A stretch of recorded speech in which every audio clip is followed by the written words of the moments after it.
अब हम जानेंगे यूटिलिटी के बारे में। यूटिलिटी क्या होता है? Want satisfying power of A commodity is called the utility. जैसे कि हमने कंजप्शन में पढ़ा कि जब हम क्या करते हैं, कोई प्रोडक्ट कंज्यूम करते हैं, तो कंजप्शन तो क्या था, एक प्रोसेस थी जिस प्रोसेस का यूज किया जाता है गुड को कंज्यूम करने के लिए, गुड्स एंड सर्विसेज को कंज्यूम करने के लिए। ठीक है, वो तो कंजप्शन था। बट जब हम कोई प्रोडक्ट मार्केट से लाते हैं, ठीक है, तो मार्केट से जब हम कोई प्रोडक्ट लेके आते हैं तो उससे मिलने वाला जो सेटिस्फेक्शन है, उससे मिलने वाला जो सेटिस्फेक्शन है वो यूटिलिटी में मेजर किया जाता है। ठीक है, कि हमें उस प्रोडक्ट को कंज्यूम करने से कितना सेटिस्फेक्शन मिला है, वो किसमें हम इंक्लूड करेंगे? यूटिलिटी में हम इंक्लूड करेंगे। और यूटिलिटी की जो यूनिट होती है, यूटिलिटी की जो यूनिट होती है वो क्या होती है?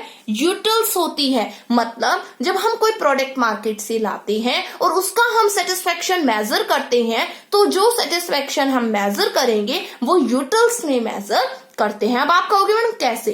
तो इसमें क्या है, जैसे मान लीजिए मैंने कोई 10 रुपीज का पेन खरीदा, मैंने कोई 10 रुपए का पेन खरीदा। अब बेटा वो पेन मैं लेके आई हूं, तो और अगर वो पेन चलता नहीं है, मान लीजिए बेकार निकल गया, तो एक बार तो आप सोचोगे कि ये पेन जो है ना वो अच्छा नहीं है और आगे से हम इसको नहीं खरीदेंगे। मतलब कि आपको ये लगेगा 10 रुपए हमारे क्या हो गए, वेस्ट हो गए, है ना। तो इस केस में क्या हुआ कि आपको उससे, जो आप पेन लेके आए थे, उससे आपको सेटिस्फेक्शन नहीं मिला। तो यूटिलिटी हमें बताती है कि जब आप कोई भी प्रोडक्ट लेके आते हो तो उससे आपको कितना सेटिस्फेक्शन मिला। तो want satisfying power of A commodity is called the utility. उसको क्या बोला जाता है? यूटिलिटी बोला जाता है। फिर बात आती है कि प्रोड्यूसर कौन होता है। प्रोड्यूसर कौन होता है? ए पर्सन हु प्रोड्यूस और sell the goods and service for the generation of income. मतलब कि जो गुड्स का प्रोडक्शन करता है, जो सर्विसेज का प्रोडक्शन करता है, फैक्ट्री लगाता है, वो क्या होता है? प्रोड्यूसर होता है। अब यहाँ पे एक और दिया गया है, और सेल। अब उसने जब गुड्स एंड सर्विसेज का प्रोडक्शन किया है तो वो ऐसे तो नहीं किया है खुद के पास रखने के लिए, सेलिंग पर्पज से किया है। वो होलसेलर को देगा, होलसेलर रिटेलर को देगा, रिटेलर क्या देगा? हमें दे देगा, जनरल पब्लिक को दे देगा, है ना। तो उससे क्या होगा? प्रोड्यूसर की जो इनकम होगी वो जनरेट होगी। मतलब कि वो प्रोडक्ट फ्री में तो नहीं बेचेगा, उसने बनाया ही इसलिए है ताकि वो क्या कर सके, कुछ मतलब कि इनकम जनरेट कर सके, राइट। तो वो होता है प्रोड्यूसर, जो गुड्स एंड सर्विसेज का प्रोडक्शन करता है। उसके बाद बात आती है प्रोडक्शन। प्रोडक्शन क्या होता है? तो बेटा प्रोडक्शन एक ऐसी प्रोसेस होती है, it is the process of converting the raw material into the finish good products. Production क्या होता है? एक ऐसी प्रोसेस होती है जो रॉ मटेरियल को क्या करती है? फिनिश गुड प्रोडक्ट में कन्वर्ट करती है। ठीक है, वो क्या होता है? प्रोडक्शन होता है, जो किसके द्वारा किया जाता है? प्रोड्यूसर के द्वारा किया जाता है। किसके द्वारा किया जाता है? प्रोड्यूसर के द्वारा किया जाता है। क्या किया जाता है? प्रोडक्शन किया जाता है। कैसे किया जाता है? लाइक मान लीजिए लकड़ी है, वुड है, वुड से हमने क्या कर दिया? लकड़ी से हमने चेयर बना दी। तो लकड़ी को हमने as a raw material use किया और उसको किस में कन्वर्ट कर दिया? हमने चेयर में कन्वर्ट कर दिया। तो लकड़ी हमारे लिए क्या हो गई? रॉ मटेरियल हो गई। और चेयर जो है वो हमारे लिए क्या हो गया? फिनिश गुड प्रोडक्ट हो गया। आगे बात समझ में? तो ये होता है आपका प्रोडक्शन, कि जिस भी प्रोसेस का हम यूज करते हैं रॉ मटेरियल को फिनिश गुड में चेंज करने के लिए, वो प्रोडक्शन कहलाता है। जैसे शुगर केन से शुगर बनती है, गुड़ बनता है। तो शुगर केन हमारा रॉ मटेरियल हो गया और शुगर केन हमारा क्या हो गया? शुगर केन हमारा रॉ मटेरियल हो गया और शुगर जो है वो हमारी क्या हो गई? बताइए, फिनिश गुड प्रोडक्ट हो गया। क्लियर? उसके बाद क्या आएगा आपका? सेविंग। सेविंग क्या होता है? It is that part of income which is not consumed. Income, कोई भी पर्सन अगर मान लीजिए 50,000 रुपए कमा रहा है तो वो अपने 50,000 रुपए कंजप्शन पे खर्च नहीं करेगा, कुछ ना कुछ वो सेव करेगा, कुछ ना कुछ वो सेव करेगा। अब सभी की जो इनकम है वो अकाउंट में आती है, तो उसमें से हमें जितना भी खर्च करना होता है गुड्स एंड सर्विसेज के कंजप्शन के लिए, है ना, हाउस होल्ड एक्सपेंडिचर के लिए, वो हम क्या करते हैं? निकलवा लेते हैं। और जो रुपए होते हैं वो हमारे अकाउंट में ही रह जाते हैं। तो वो क्या होता है बेटा? जो रह गए, मतलब कि हम सेविंग अकाउंट खुलवा रखा है हमने, है ना, अकाउंट खुलवा रखा है बैंक में, तो वो हमारे अकाउंट में ही रह जाते हैं। तो सेविंग का मतलब क्या होता है? वो पार्ट इनकम का जो कंज्यूम नहीं किया जाता। फिर आता है आपका इन्वेस्टमेंट। इन्वेस्टमेंट क्या होता है? It is the expenditure done by the producer on the purchase of assets which are used for a production. एक ऐसा खर्चा जो किसके द्वारा किया गया है? प्रोड्यूसर के द्वारा किया गया है। क्यों किया गया है? एसेट्स को परचेज करने के लिए, जिन एसेट्स का यूज किया जाएगा प्रोडक्शन के पर्पज से। अब एसेट्स, जो ये एसेट्स के बारे में आप ना अकाउंट में पढ़ लोगे, जैसे कि फिक्स एसेट्स होती है, करंट एसेट्स आपकी, ठीक है। तो फिक्स एसेट जैसे मान लीजिए जब प्रोड्यूसर है प्रोडक्शन करेगा तो मशीन वगैरह तो लेके आएगा ना, लैंड बिल्डिंग है ना, मशीन वगैरह, लैंड खरीदेगा, पहले तो अपनी फैक्ट्री लगाएगा, ठीक है। ये सब भी मैं बताऊंगी, ठीक है। आज सिर्फ बेसिक बता रही हूं मैं कि एक्चुअल में ये कुछ टर्म्स हैं जिनका हम यूज करेंगे, तो ये क्लियर हो जाएंगी तो वो आगे आसानी हो जाएगी, आप आसानी से समझेंगे इकोनॉमिक्स को, ठीक है। तो मतलब आपने क्या किया? एसेट्स को परचेज किया।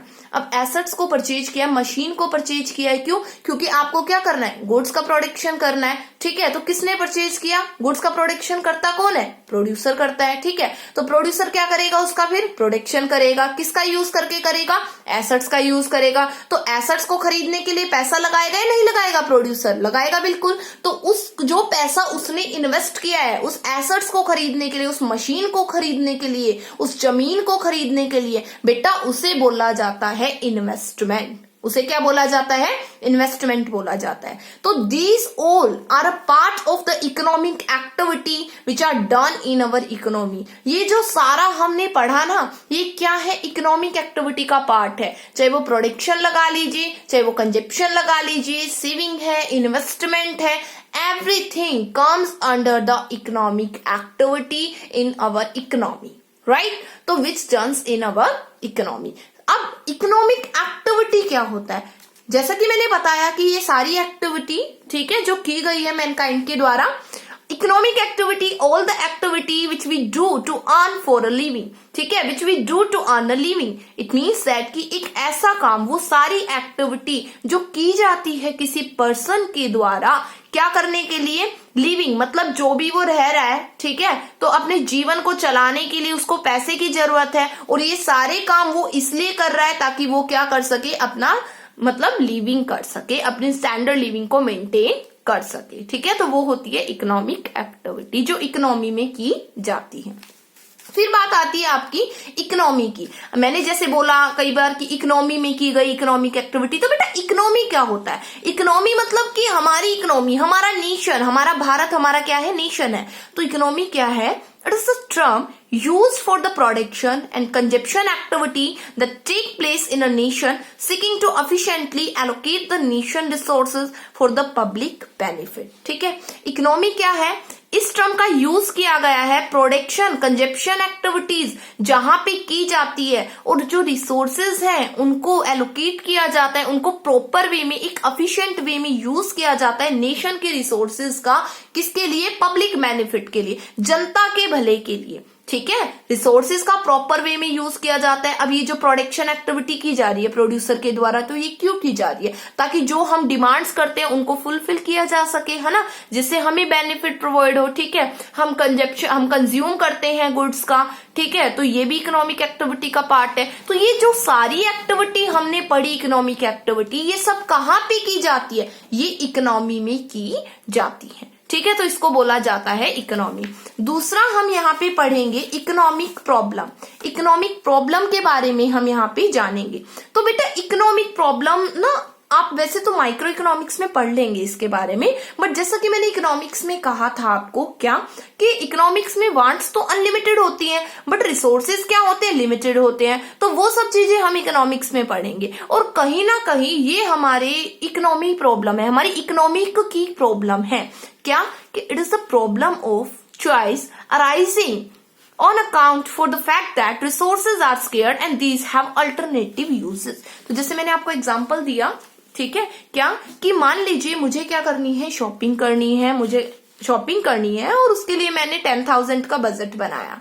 लेकिन जो बजट तो 10,000 का बना लिया, लेकिन मुझे कोई चीज ऐसी पसंद आ गई जो 15,000 की थी, बट बेटा बजट तो 10,000 का था। तो मान लीजिए मुझे कपड़ों की ही शॉपिंग करनी थी, और उसने मेरे सामने ड्रेसेस डाली काफी, ठीक है, तो उनमें से मुझे वो ड्रेस पसंद आई जो 15,000 की थी, ठीक है। 15,000 की जो ड्रेस है वो मेरे को क्या आ गई, पसंद आ गई 15,000 वाली। तो उस केस में क्या करेंगे आप बताइए। अब मेरे पास तो बजट 10,000 का है, तो मैं केवल 10,000 तक का ही ले सकती हूँ कोई भी ड्रेस, है ना। तो वो क्या है कि मेरी वांट तो, मेरी इच्छा तो थी मैं 15,000 का लूं, लेकिन मेरे पास रिसोर्सेज नहीं थे, रिसोर्सेज ना लिमिटेड थे। अल्टरनेटिव भी बहुत से अवेलेबल थे, बहुत सी उसने ड्रेस दिखाई जिसमें 10 की भी थी, 5 की भी थी, 15 की भी थी, बट बजट मेरा 10,000 का था, तो बेटा मैं 10,000 वाली खरीदूंगी, है ना। तो वो क्या है कि इकोनॉमी में प्रॉब्लम है क्या, कि हमारी इकोनॉमी में क्या है, रिसोर्सेज जो है ना वो स्केयर्ड है, रिसोर्सेज क्या है, कम है हमारी इकोनॉमी में। डिमांड हमेशा ज्यादा रहती है और सप्लाई जो है कम रहती है। अब डिमांड तो मैं 15,000 वाली ड्रेस की करना चाहती थी, बट रिसोर्सेज मतलब मेरे पास तो रिसोर्स नहीं थे ना उसको खरीदने के लिए, तो रिसोर्सेज हमारी इकोनॉमी में क्या रहते हैं, हमेशा कम रहते हैं। तो ये हमारी इकोनॉमिक प्रॉब्लम होती है। तो ये सब चीजें हम इकोनॉमिक्स में पढ़ेंगे। क्या, इकोनॉमिक प्रॉब्लम में हम 3 चीजें पढ़ते हैं। एंड मतलब अनलिमिटेड वांट्स, मतलब कि सभी की जो इच्छा है वो अनलिमिटेड रहती है। दूसरा, रिसोर्सेज स्केर्ड रहते हैं, कम रहते हैं, रिसोर्सेज लिमिटेड रहते हैं, जिसमें डिमांड ज्यादा होती है और सप्लाई क्या होती है, कम होती है। Alternative uses are available, alternative uses क्या है, अवेलेबल है, मतलब कि हमारे पास बहुत से अल्टरनेटिव्स अवेलेबल होते हैं उन रिसोर्सेज का यूज करने के लिए, बट हमें उन रिसोर्सेज का उस वे में यूज करना है कि क्या हो, एफिशिएंसी भी बढ़े और रिसोर्सेज का प्रॉपर यूटिलाइजेशन हो सके।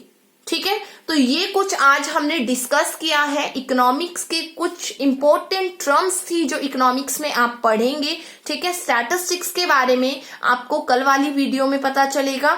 आज का होमवर्क भी आपका यही है कि ये जो भी चीज है आपको नोट डाउन करनी है। ठीक है, आपको फॉरवर्ड कर दी जाएगी इसकी कॉपी, और आपको ये नोट डाउन करना है और पढ़ना है। अगर आपको कोई भी प्रॉब्लम क्रिएट होती है इन चीजों को समझने में, तो आप मुझसे पूछ सकते हैं। ठीक है, नंबर आपको टीचर्स प्रोवाइड करवा चुके हैं, तो आप मुझसे पूछ सकते हैं बेटा।